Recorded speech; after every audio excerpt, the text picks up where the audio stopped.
ছাত্ৰ ছাত্ৰীসকল ছায়া এডুকেশ্যন চেনেলটোলৈ তোমালোক আটাইকে স্বাগতম জনালোঁ। যোৱা ভিডিঅ'টোত মই তোমালোকক 2 নং প্ৰশ্নলৈকে দিছিলোঁ, সেয়ে আজি মই আৰম্ভ কৰিবলৈ লৈছোঁ 3 নং প্ৰশ্নৰ পৰা।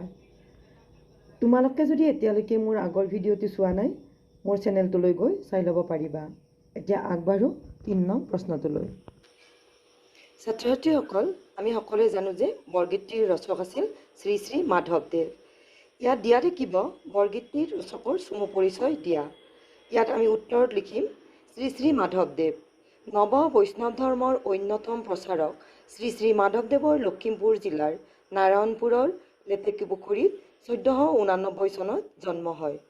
মাধৱদেৱৰ পিতৃৰ নাম আছিল গোবিন্দগিৰি ভূঞা আৰু মাতৃৰ নাম মনোৰমা ভূঞা। মাধৱদেৱ শংকৰদেৱৰ প্ৰিয় শিষ্য আছিল। গুৰুৰ পদাঙ্ককে অনুসৰণ কৰি বাৰাদি, গণকুচি, সুন্দৰী দিয়া, ফেলাডাংগা আদি ধৰ্ম প্ৰচাৰ কৰিছিল। ধৰ্ম প্ৰচাৰৰ লগতে সাহিত্য সংস্কৃতিৰো পূজাৰী এইজনা মহান গুৰুৰ সাহিত্যিক জীৱনৰ কীৰ্তিস্তম্ভ হ'ল নামঘোষা। নামঘোষাত 1000টা ঘোষা থকাৰ বাবে এইখনক হেজাৰী ঘোষা বুলিও কোৱা হয়। মাধৱদেৱৰ আখ্যানমূলক ৰচনাৰ ভিতৰত ৰাজসুই কাব্য, আদিকাণ্ড ৰামায়ণ। তত্ত্বমূলক ৰচনা হৈছে জন্ম ৰহস্য, ভক্তি ৰত্নাৱলী, নামমালিকা। মাধৱদেৱৰ একমাত্ৰ নাট হৈছে অৰ্জুন ভঞ্জন। চোৰধৰা, পিম্পৰা গুচোৱা, ভূমি লেটোৱা, ভোজন বিহাৰ এইকেইখনক ঝুমুৰা বুলি কোৱা হয়। মহাপুৰুষ শ্ৰীমন্ত শংকৰদেৱৰ দ্বাৰা প্ৰচাৰিত বৈষ্ণৱ ধৰ্মক সাধাৰণ মানুহৰ অধিক কাষ চপাই নিয়াৰ অৰ্থে মাধৱদেৱে তেওঁৰ ৰচনাৰাজিত ঘৰুৱা ভাৱ ভাষা ব্যৱহাৰ কৰি তাৰ জৰিয়তে জনসাধাৰণক বৈষ্ণৱ ধৰ্মৰ তত্ত্বসমূহ সহজে বুজি পোৱাত সহায় কৰিছিল। এই গীতটি মাধৱদেৱৰ দাস্যভক্তিৰ উৎকৃষ্ট নিদৰ্শন। এইজনা মহাপুৰুষে 1596 চনত কোচবিহাৰৰ ভেলামধুপুৰত ইহলীলা সম্বৰণ কৰে। ছাত্ৰ ছাত্ৰীসকল, এইবাৰ আহিছোঁ মই 4 নম্বৰলৈ। ইয়াত দিয়া আছে ব্যাখ্যা। তোমালোকে এটা কথা মনত ৰাখিবা যে ব্যাখ্যা যেতিয়া দিয়ে প্ৰসংগ সংগতি দৰ্শায়, তেতিয়া তোমালোকে সংগতি, প্ৰসংগ আৰু ব্যাখ্যা এনেধৰণে 3টা পইণ্ট লিখিবা। এতিয়া আগবাঢ়ো ক নম্বৰলৈকে। সহস্ৰ বয়নে যাৰ নপাবন্ত সীমা, অধমে জানিব কেনে তোমাৰো মহিমা।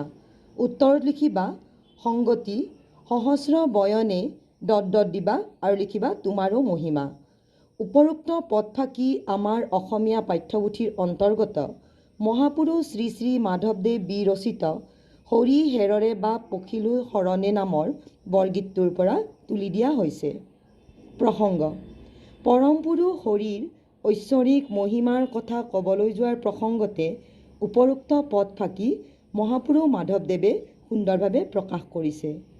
ব্যাখ্যা: ভগৱান শ্ৰী হৰিয়ে হৈছে এই জগতৰ বা বিশ্ব ব্ৰহ্মাণ্ডৰ গৰাকী। তেখেতেই এই জগতৰ সৃষ্টিকৰ্তা, পালনকৰ্তা আৰু সংহাৰো। অনন্ত ব্ৰহ্মাণ্ডৰ গৰাকী শ্ৰী হৰিৰ মহিমা অপাৰ। বেদ, উপনিষদ আদি নিগম শাস্ত্ৰসমূহেও যাৰ মহিমাৰ কথা কৈ শেষ কৰিব নোৱাৰে। সিদ্ধ ঋষি মহৰ্ষিসকলেও শত সহস্ৰকাল ধ্যান কৰিও যাৰ মহিমাৰ একো উৱাদিহেই পোৱা নাই, তেনে এজন পৰম পুৰুষৰ মহিমা উপলব্ধি কৰাটো সাধাৰণ মানুহৰ বাবে তেনেই অসম্ভৱ। এই কথা গুৰুজনায়ো গভীৰভাৱে উপলব্ধি কৰি জীৱনে মৰণে গুৰুজনাক কেতিয়াও নেৰিবলৈ পৰমেশ্বৰক কাতৰভাৱে অনুৰোধ জনাইছে। কবিয়ে সেইবাবে এই বিশাল বিশ্বব্ৰহ্মাণ্ডৰ গৰাকী পৰম পুৰুষজনাৰ মহিমা গভীৰভাৱে অনুভৱ কৰি তেওঁৰ চৰণত নিজকে সমৰ্পিত কৰি সংসাৰৰ মায়া মোহৰ বান্ধনৰ পৰা যেন মুক্তি লাভ কৰিব পাৰে, তাৰ বাবে যেন পৰমেশ্বৰে তেওঁৰ ওচৰত কৃপা কৰে। ইয়াৰ মাজেৰে কবিৰ অকৃত্ৰিম ভক্তিভাৱ ফুটি উঠিছে। এইবাৰ আহিছোঁ খ নম্বৰলৈকে। আতুৰ ফৈলহ হৰি বিষয় বিকলে, কৰিয় উদ্ধাৰ মোক চৰণ কমলে। উত্তৰ: সংগতি, আতুৰ ফৈলহ ... দিবা চৰণ কমলে। উপৰোক্ত পদফাকি আমাৰ অসমীয়া পাঠ্যপুথিৰ অন্তৰ্গত মহাপুৰুষ শ্ৰী শ্ৰী মাধৱদেৱ বিৰচিত হৰি হেৰৰে বা পখিলো শৰণে নামৰ বৰগীতটোৰ পৰা তুলি দিয়া হৈছে। প্ৰসংগ: উপৰোক্ত পদফাকিৰ যোগেদি মহাপুৰুষজনাই সাংসাৰিক জ্বালা যন্ত্ৰণাত অতিষ্ঠ হৈ পৰম পুৰুষ হৰিৰ চৰণকমলত শৰণাপন্ন হৈ কাকুতি কৰিছে তেওঁক সংসাৰৰ মায়ামোহৰ পৰা যেন উদ্ধাৰ কৰে। ব্যাখ্যা: কবিৰ দৃষ্টিত এই সংসাৰখন মায়া মোহ জ্বালা যন্ত্ৰণা বিষয় বাসনাৰে ভৰপূৰ। বিষয় বাসনা ঐশ্বৰ্য বিভূতিয়ে মানুহক প্ৰকৃত সত্যৰ সন্ধান নিদিয়ে, বৰঞ্চ বিভ্ৰান্তহে কৰে, দুখ যন্ত্ৰণাহে দিয়ে। সাংসাৰিক দুখ বিষয় বাসনাত কবি অতিষ্ঠ হৈ পৰিছে। কবিয়ে যিমানেই সংসাৰৰ বান্ধনৰ পৰা মুক্তি লাভ কৰিব বিচাৰিছে, সিমানেই বিষয় বাসনাই তেওঁক আগুৰি ধৰিছে। অৱশেষত গুৰুজনাই মুক্তি লাভ কৰাৰ আন একো পথ বিচাৰি নাপায়। ভগৱান শ্ৰীহৰিৰ চৰণত নিজকে অৰ্পণ কৰি তেওঁক এই মায়া বান্ধনৰ পৰা উদ্ধাৰ কৰিবলৈ কৰযোগে প্ৰাৰ্থনা জনাইছে।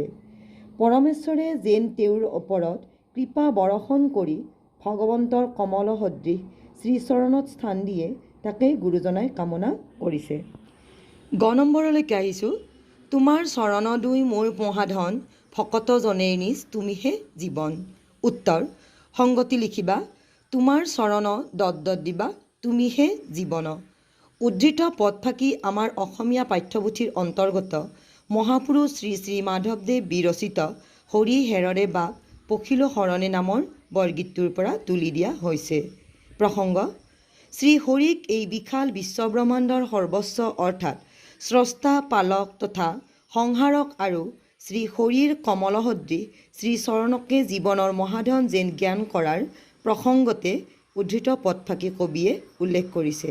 ব্যাখ্যা: অনন্ত বিশ্বব্ৰহ্মাণ্ডৰ গৰাকী পৰম ব্ৰহ্ম শ্ৰীহৰিৰ মহিমা অপাৰ।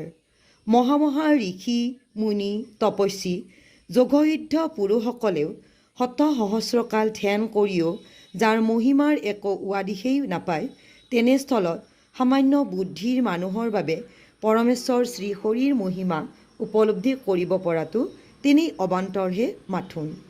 এই পৰমেশ্বৰে শ্ৰীহৰিৰ কৃপা লাভ কৰিব পাৰিলেহে মানুহৰ সাংসাৰিক জ্বালা যন্ত্ৰণা মায়ামোহৰ পৰা মুক্তি লাভ কৰিবলৈ সক্ষম হয়।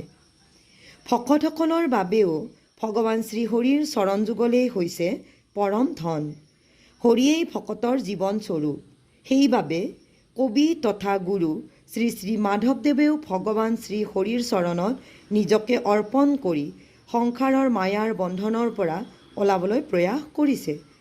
কবিয়ে যিহেতু উল্লেখ কৰিছে যে প্ৰকৃত ভকতৰ বাবে শ্ৰীহৰিৰ চৰণযুগলেই পৰম ধন জীৱন সদৃশ, কৃপাৰ সাগৰ কৰুণাময় হৰিয়ে যেন তেওঁৰ ওপৰত কৃপাদৃষ্টি ৰাখে আৰু তেওঁৰ শ্ৰীচৰণত ঠাই দিয়ে, তাৰ বাবে কবিয়ে কাতৰেৰে কাকুতি কৰিছে। নমস্কাৰ।